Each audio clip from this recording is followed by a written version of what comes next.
Hablar con Jesús. Señor mío y Dios mío, creo firmemente que estás aquí, que me ves, que me oyes.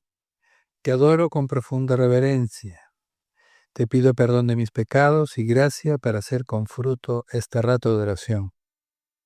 Madre mía Inmaculada, San José, mi Padre y Señor, Ángel de mi guarda, interceded por mí. En el Evangelio de hoy vemos que Pedro le pide al Señor, le dice, Señor, si eres tú, mándame ir a ti sobre las aguas. Jesús le dijo, ven. Pedro bajó de la barca y echó a andar sobre el agua, acercándose a Jesús.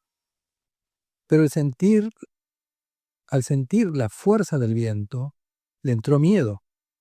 Empezó a hundirse y gritó, Señor, sálvame. Enseguida Jesús extendió la mano, lo agarró y le dijo, hombre de poca fe, ¿por qué has dudado? Solo Dios puede caminar sobre las aguas. Pedro le pide un milagro y el Señor se lo concede. Caminar sobre las aguas no era tan importante. Más importante son otros milagros como curar un enfermo, resucitar un muerto, pero caminar sobre las aguas no es algo que le pediríamos al Señor nosotros. A nadie se le ocurre decir, Señor, pues que camine sobre las aguas, ¿no? Sin embargo, Pedro le pidió esto y el Señor se lo concedió. ¿Por qué aceptó el Señor lo que Pedro le pidió? Para enseñarnos a tener fe. Por eso el Señor le dice, cuando Pedro se hunde, hombre de poca fe, ¿por qué has dudado? Y es algo que el Señor nos puede estar diciendo a nosotros, ¿no? Cuando dudamos, ¿no? Si dudamos de las intervenciones de Dios, de los milagros de Dios, si dudamos, lógicamente el milagro se interrumpe, si es un milagro, ¿no? O no sale, ¿no? Y Pedro tenía que tener pleno convencimiento. Se ve que su convencimiento no era tan pleno, ¿no? Porque al caminar se asustó y se hundió. Le faltó el convencimiento de que era un milagro y que no se tendría que hundir, ¿no? Si Dios nos dice a nosotros que podemos caminar sobre las aguas, no podemos dudar, ¿no? A Dios no le podemos pedir con ciertas dudas, debemos tener pleno convencimiento de que Dios es todopoderoso y que Dios va a hacer, ¿no? Aquello porque es Dios, ¿no? Si Él quiere, además, ¿no? No es que va a hacer lo que nosotros le pedimos, ¿no? Nos lo hará si nos conviene, ¿no? Pero Dios es todopoderoso y puede todo. Pero también hay que tener en cuenta las peticiones que Dios nos hace a nosotros. No puede ser que nosotros le pidamos a Dios un milagro y no estemos haciendo caso a las peticiones que Dios nos hace. Y Dios nos pide muchas cosas. ¿Cuáles son esas peticiones? Se podrían dividir en dos campos, ¿no? Las peticiones generales que nos hace a todos los cristianos para que vivamos en gracia de Dios. Y hay que advertir que si no vivimos en gracia de Dios, podríamos estar viviendo en pecado, ¿no? No es solo que nos falta algo, sino que tenemos algo que nos está haciendo daño, ¿no? El pecado nos hace daño también a nosotros y podemos hacer daño a los demás, ¿no? Es como si alguien no come, se enferma y puede morir, ¿no? Y sería pues toda una complicación, ¿no? Para su familia, para la familia, si alguien se porta de esa manera, ¿no?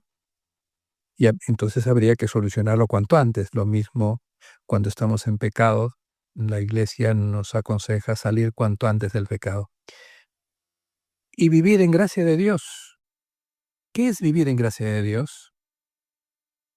Dios nos alcanza los sacramentos que el mismo Cristo instituyó para que tengamos vida. ¿Y a qué vida se refiere? Hay un pasaje en el Antiguo Testamento que dice, escoge la vida para que vivas. Es el libro del Deuteronomio. ¿Y de qué vida se trata? De la vida con mayúscula, de la vida que nos hace vivir con Dios, de la vida que nos lleva a la vida eterna. Y los sacramentos nos dan esa vida. Primero está el bautismo, que nos libera del pecado original y nos hace hijos de Dios. Luego está la confirmación que refuerza nuestra fe y nos hace soldados de Cristo para que podamos pelear nuestras batallas contra el mal que nos acecha constantemente. Es que el diablo se encarga de ponernos el mal delante con diversas tentaciones. De allí que también esté ese otro sacramento instituido por Cristo, que es la confesión, el sacramento del perdón o reconciliación, ¿no? La Iglesia nos anima a confesarnos habitualmente y nos damos cuenta que necesitamos acudir a ese sacramento para recibir el perdón y la gracia sacramental y así poder vivir mejor y vivir con Dios. La gracia sacramental nos ayuda a luchar contra los pecados que cometemos y nos ayuda a estar en estado de gracia, ¿no? Hay una diferencia muy grande entre vivir en gracia y vivir sin estar en gracia de Dios. Es como el día y la noche, una diferencia bastante grande, ¿no? Y hay que tener en cuenta que Dios nos da los sacramentos para ayudarnos, para fortalecernos, para mantenernos en ese nivel de amor de Dios, de su nivel alto, y desde ese nivel poder hacer muchas cosas buenas y muchas cosas grandes. San José María decía de que tú y yo nos portemos como Dios quiere, no lo olviden, dependen muchas cosas grandes. Porque Dios está allí y está con nosotros. Si estamos en gracia de Dios, Dios está en nosotros. Y la confesión es indispensable para poder recibir al Señor en la comunión. Cuando hemos cometido un pecado grave, nos confesamos y ya estamos listos para poder recibir al Señor después de haberle pedido perdón por nuestros pecados, lógicamente, ¿no? Estamos con esas ganas de que Dios esté con nosotros. Entonces la confesión nos ha purificado y nos ha elevado. La gracia que Dios nos da, nos sana y nos levanta, nos eleva. Y entonces estamos en condiciones de recibir a Dios en la comunión, ¿no? Y la comunión se confecciona en la Santa Misa, en el momento de la transustanciación, cuando el pan y el vino se convierten en el cuerpo y en la sangre de Cristo. Es el gran milagro que sucede todos los días que se celebra la Santa Misa. Y la Santa Misa debe ser el centro de la vida del cristiano, el centro de nuestra vida, ¿no? De allí debe partir todo.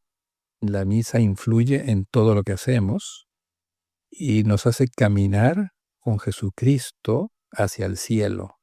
La Eucaristía es prenda de la gloria futura. Luego están los otros sacramentos, el orden sagrado y el matrimonio, que se reciben de acuerdo a la vocación que Dios nos da, ¿no? Ambos son para servir a Dios.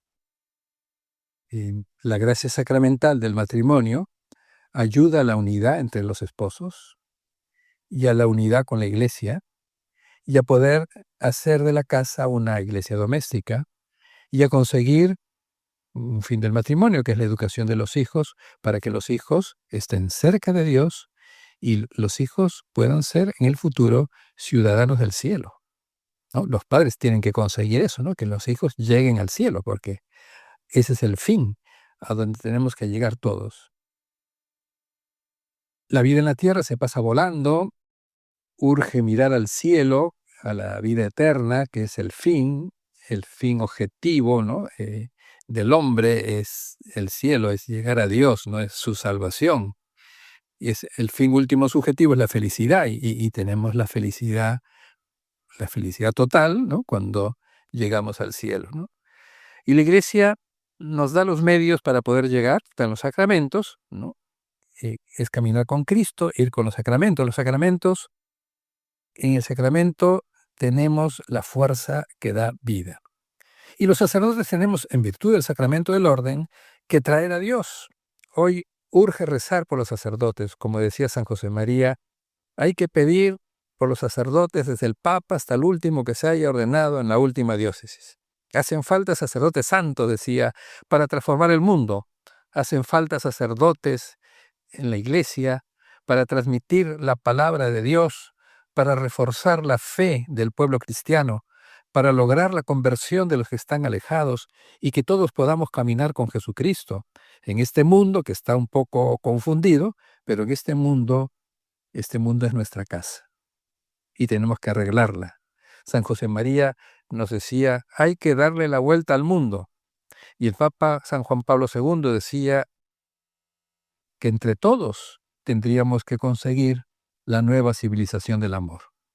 Acudamos a María, que es la omnipotencia suplicante, y es fuerte porque ama. Aprendamos a ser fuerte nosotros, amando como nuestra Madre la Virgen. Te doy gracias, Dios mío, por los buenos propósitos, afectos e inspiraciones que me has comunicado en esta meditación. Te pido ayuda para ponerlos por obra. Madre mía Inmaculada, San José, mi Padre y Señor, Ángel de mi guarda, intercede por mí.